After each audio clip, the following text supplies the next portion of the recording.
Ladies and gentlemen, tumerudi tena, tunasonga mbele pale tulipokuwa tumekomea katika episode ya pili. Sasa ni episode ya 3. Mnisamehe sana kwa ukimya kwa sababu tulikuwa busy kuandaa bonge la series ambayo linakwenda kutoka hivi karibuni, tamthilia ya kibongo ambayo imepigwa kisasa sana. Mtaalamu Mark baada ya kwenda kufuata mpira ambao ulikuwa umepasua dirisha la chumba cha mwalimu mkuu katika hichi kituo cha kulelea watoto yatima, basi alipata wazo moja zuri sana. Akakimbia haraka sana, karudi ofisini kwake na kuanza kuhangaikia hilo wazo alilokuwa ameweza kulipata. Lakini huku upande wa pili, Mwamba Sanjay, yule mtoto wa kishua, alikuwa akitazama katika televisheni namna alivyokuwa akifanya vizuri katika mashindano ya golf. Hasa mshikaji akawa anaulizia, jamani samanini, bidada Yori yuko hapa? Akaambiwa kwamba Yori hata usimuulizie, mshenzi kabisa yule, anakuita majina ya ajabu, anasema mwanaume gani anategemea mali za wazazi wake. Ndio alikuwa anasema hivyo eti. Alafu alienda mbali zaidi, anasema eti kwamba wewe ndio ulimsaliti mpenzi wako na kusipelekea kifo chake. Mshikaji hanaga jambo dogo, moja kwa moja akazama katika chumba na ofisi ya bidada Yori, akamfuatia huko. Bidada Yori akaanza kusema, siku moja katika hii hoteli alikujaga yule mpenzi wako wa zamani. Alafu alipokuja alikuwa anaongea na mhudumu wa hii hoteli, lakini mazungumzo aliyokuwa yanayafanya yakanilazimisha mimi niweze kumsikiliza huyo mpenzi wako mimi mwenyewe. Marehemu mpenzi wako alisema kuwa amebuku katika hii hoteli kwa sababu anaipenda sana. Alitamani shughuli ya harusi yake iweze kufanikia ndani ya hoteli yetu. Na mwanamke wako bahati mbaya alikuwaga ni mjamzito kumbe, kwa hiyo alikuwa anatamani mtoto wake azaliwe wakati ameshaolewa tayari na wewe. Lakini Mwamba akasema, acha ujinga wewe, mimi sijai kuwa na mahusiano na wewe mwanamke hata mara moja. Bidada Yori akasema, basi sawa, kama haukuwa na mahusiano naye haina shida. Wakati huo akawa anaingia sekretari wa bidada Yori ndani ya hii ofisi. Mwamba alishtuka kidogo alipogundua mlango unafunguka, akahisi labda bidada ana ushahidi mwingine ambao ameuleta. Lakini kumbe wakati hizi stori zote zinapigwa hapa ofisini, yule mpenzi wake ambaye alifariki miaka mingi alikuwepo ndani ya ofisi hii na alikuwa akisikiliza kila kitu na bidada anamuona. Hasa huku upande wa pili, Mwamba naye alikuwa anapeleleza kesi ya bidada huyo, tena alikuwa anapeleleza kuangalia picha za bidada alipokuwa ameingia ndani ya hiyo hoteli, kwa sababu mauaji yake inasemekana alifanyikia mitaa hiyo. Lakini alikuja kugundua kwamba kuna mwanamke fulani hivi alipanga chumba ambacho kilikopo jirani kidogo na huyo bidada. Kwa hiyo akataka kumjua huyo mwanamke ni nani.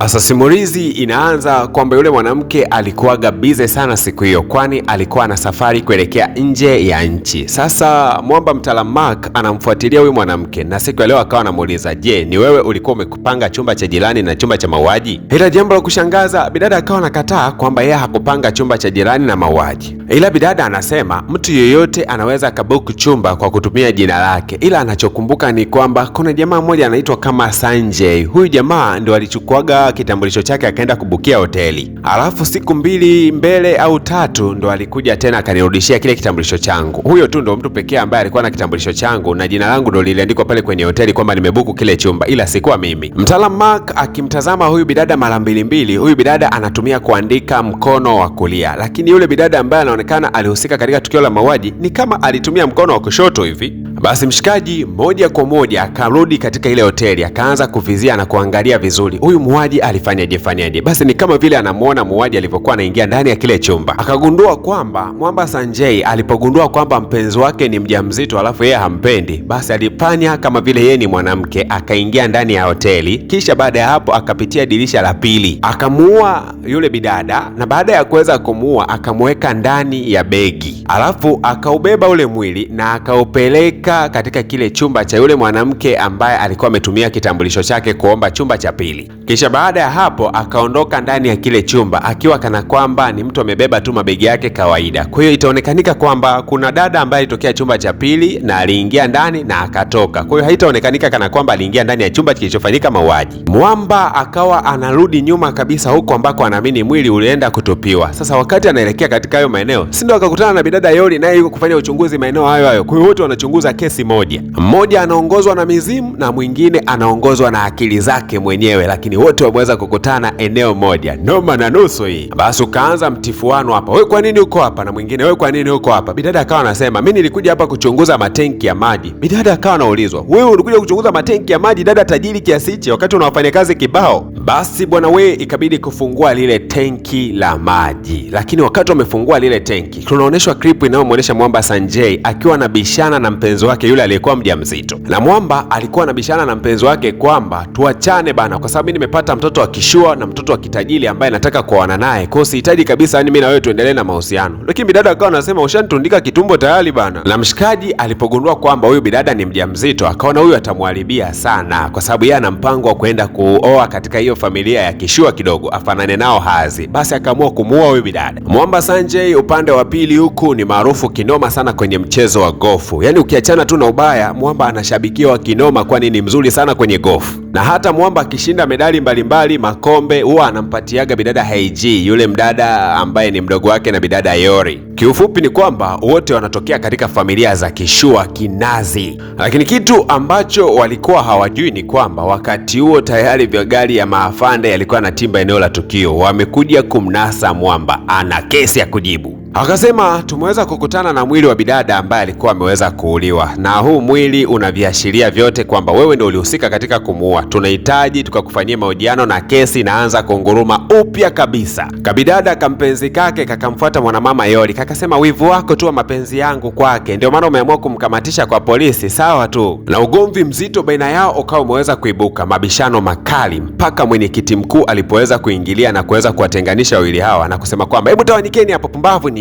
Baadaye mwenyekiti akawa amekutana na Yori, akaanza kumwambia yani wewe unajihusisha na vikesi vya kipumbavu pumbavu tu. Hayo mambo sio wewe kudiscuss. Wewe unatakiwa kudiscuss masuala ya makampuni na mikataba. Hayo mambo mengine waachie watoto wa Uswahilini, watoto wa kanga moja, watoto wa kusakama, watoto wa vigodoro. Sio vitu vyako hivi. Wewe ni masuala ya makampuni. Asa huko ndani magerezani baba yake na Mwamba Sanjay amekuja kumtembelea kijana wake. Anasema wewe mtoto mpumbavu kabisa, unanishushia umaarufu wangu. Kumbuka kuna baadhi ya makampuni ambayo yalikuwa yananidhamini katika kampeni zangu yameanza kutoa share zao. Makesi yako haya yananisababisha mimi nashuka. Kwa nini wewe mtoto unaniharibia? Lakini bwana mdogo akawa anasema hivi, baba unajua kwamba wewe ndio umenisababisha mimi niweze kumsaliti mpenzi wangu, kwa sababu wewe ndio ulitaka niweze kuoa katika ile familia ya kitajiri ili lengo utumie utajiri wao. Umesahau jambo hilo baba? Alafu ghafla tu eti mzee wake kwa sasa hivi amemgeuka, ndo anamlaumu kwamba eti mtoto wake ana maskendo. Mtoto wake akawa anamwambia mzee, mbona mimi nilimpendaga binti wa kwanza ambaye nilimpa ujauzito, lakini wewe ndio umeniforce mimi kuanza kudate na huyu binti mpya. Na akamwambia baba, usiponisaidia katika kesi hii nitakwenda na mimi kudhihirisha wazi uovu wako wote. Mzee baba aliposikia hivyo moja kwa moja akaibuka katika vyombo vya habari na akaanza kulisafisha jina la mtoto wake. Na mzee baba akaanza kusema kwamba yule Sanjay binti alikuwa amefariki alikuwaga ndio ni mpenzi wa mtoto wangu, lakini alikuwaga na ugonjwa mmoja wa kupiga watu ovyo. Mwanangu ameteseka sana katika mahusiano yake na huyo binti jamani. Wazee baba wakachangaa kuona kwamba mzee mpaka analia anapoeleza jambo hilo. Sasa swali sio kwamba kueleza kwamba yule binti alikuwa na matatizo, amekufaje na mwanao ndo anaonekana anahusika na hili tukio. Basi wakina Mark wakiwa wanamtazama mzee namna ambavyo anaigiza analia kwa uchungu, akasema huyu mzee bana, si angeenda PVP Media Group, kule kuna kundi la sanaa ya uigizaji, angeigiza kule, sio kuigiza hapa kwenye kesi nzito kama hizi. Asa Mwamba Mark wakati huo anaendelea kutazama TV akagundua kwamba simu yake ilikuwa inaita. Kuja kutazama mara mbili anagundua kwamba ni rafiki yake alikuwa anaoa wiki inayokuja. Sasa Mwamba anamkumbusha, oya mchango wako hujatuma afu harusi yangu inakaribia ujue. Lakini mapema kesho yake Mwamba Mark anaonekana pamoja na bidada Yori, wote wanaelekea katika hoteli moja, na katika hoteli hii kulikuwa kuna Mwamba anatambulisha mtindo mpya wa mavazi, na huyu jamani mwana mitindo maarufu sana ndani ya nchi ya Korea. Sasa wote walikuwa wanaelekea ndani ya jengo hilo, lakini mwanamke mmoja aliyekuwa amevalia kitambulisho akaingia ndani ya chumba fulani kwa siri sana bila mtu yeyote kuweza kujua. Lakini mwanamama Haniojin wakati anaendelea kuhojiwa na waandishi wa habari akapokea kaujumbe fulani hivi. Kaujumbe yake kakamsababisha aweze hata kukatisha ile interview yake. Basi kumbe naye mtaalamu Mark alipokuwa anaingia katika ile hoteli, yeye alikuwa anaingia ghorofa ya pili, huku kulikuwa kuna sherehe ya harusi ambayo ilikuwa inafanyika.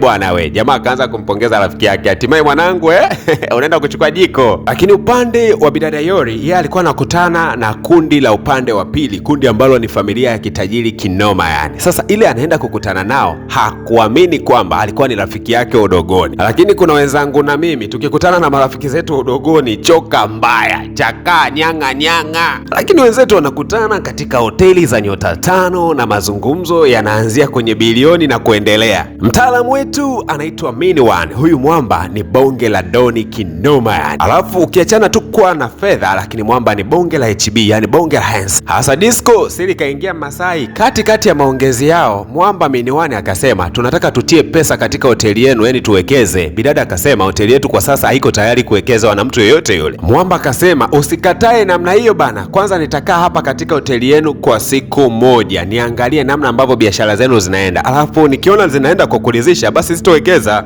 lakini nikiona mnaingiza pesa ya chapati basi aisee itatakiwa niwekeze bana. Mimi siko tayari kukuona ukiwa maskini, tafadhali bana, hebu nipitishe kwenye vyumba. Hasa wakati wanatembea tembea, si ndio wakapita ule upande ambao yule mwanamama mwanamitindo alikuwa anafanyiwa interview. Basi walipoweza kupita pale, Mwamba Miniwani akasema hebu tazama mavazi ya mitindo mipya ambayo inatambulishwa siku ya leo hapa. Na bidada wakati anaendelea kutembea alivutiwa na vazi moja hivi zito sana yani. Sasa Han Yojong ambaye ni yule mwanamama ambaye anatengeneza haya mavazi akawa anasema hili vazi nimetengeneza kutokea kwa mtu ambaye alikuwa anapenda sana kuogelea, na huyo muogeleaji maarufu anadai kwamba katika maisha yake amewahi kukutanaga na nguva yani samaki mtu. Kwa hiyo nilivutiwa sana na story yake, nikaamua kudesign vazi ambalo alikuwa akilipenda sana kulivaa zamani. Lakini bidada Yori akasema inaonekana hili vazi limebeba huzuni nyingi sana.